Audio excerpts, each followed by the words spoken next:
Aujourd'hui, on vous présente le Jeudi Saint. Le Jeudi Saint. Pourquoi il y a deux parties dans la fresque aujourd'hui? Parce qu'on a raconté la scène de deux manières différentes. Les évangélistes Matthieu, Marc et Luc racontent le repas de Pâques.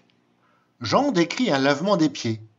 Chacun des évangélistes insiste sur ce qui le marque le plus. Tiens, commençons par Jean, qu'on fête plus particulièrement aujourd'hui.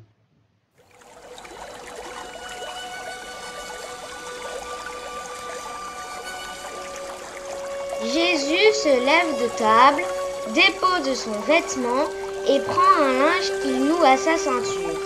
Puis il verse de l'eau dans un bassin.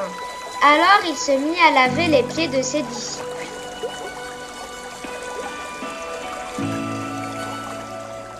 Oh, c'est comme ce qu'a fait Abraham avec les 3 envoyés qui sont venus le voir pour lui annoncer qu'il aurait un fils.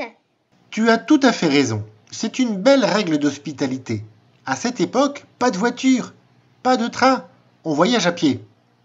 Jésus et ses disciples ont bien marché depuis quelque temps. Imagine comme leurs pieds doivent être sales. Berk! Oui, et normalement, on se les lave soi-même. Alors, quand on est accueilli chez quelqu'un et que celui-ci vous lave les pieds, c'est un grand honneur. Alors c'est pour cela que Pierre proteste? Pierre ne se sent pas digne. Comme nous tous, Pierre a du mal à comprendre. Écoute encore. Pierre lui dit : « Tu ne me laveras pas les pieds, non, jamais !» Jésus lui répondit : « Si je ne te lave pas, tu n'auras pas de part avec moi. » Simon-Pierre lui dit : « Alors, Seigneur, pas seulement les pieds, mais aussi les mains et la tête. » Jésus lui dit : « Quand on vient de prendre un bain, on n'a pas besoin de se laver, on est pur tout entier. » Du coup, Pierre veut être lavé complètement par Jésus. En fait, Pierre se trompe. Il pense que l'important, c'est d'être lavé. Il croit que Jésus va le purifier pour le rendre capable de rencontrer Dieu.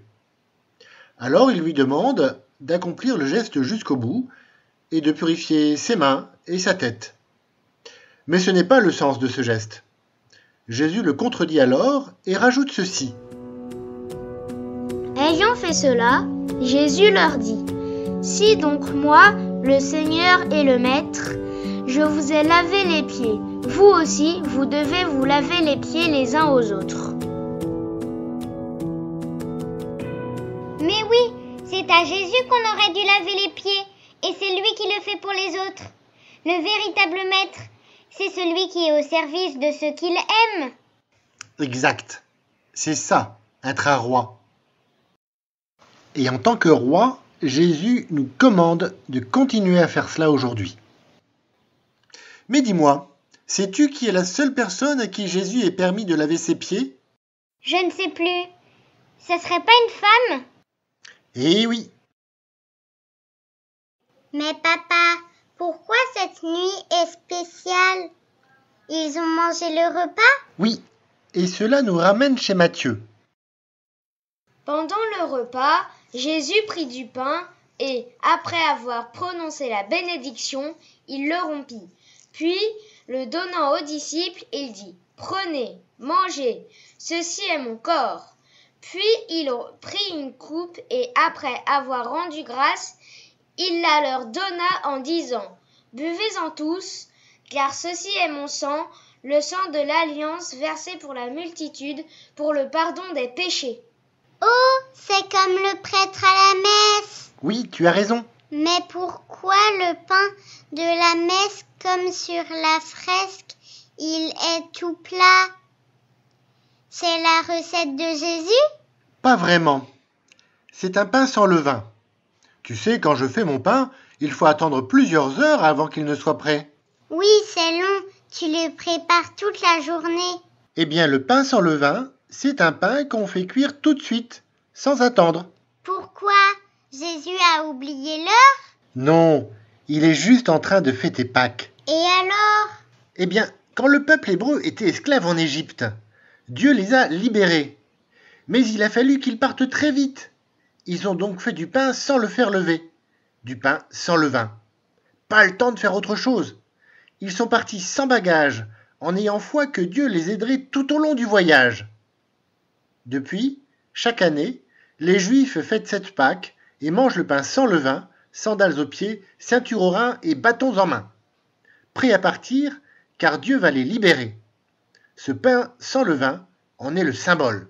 Et c'est ce que va nous faire vivre Jésus? Ah, j'ai encore envie de chanter.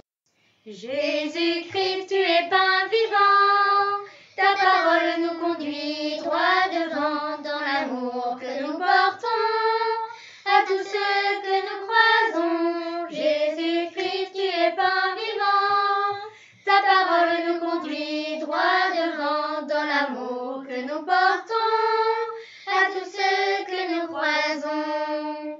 C'est maintenant, Seigneur Jésus, nous recevons ton pain de vie. C'est maintenant, Seigneur Jésus, nous recevons ton pain de vie. Nous recevons ton pain de vie, communion qui me nourrit. Où ta présence me fait crier que Dieu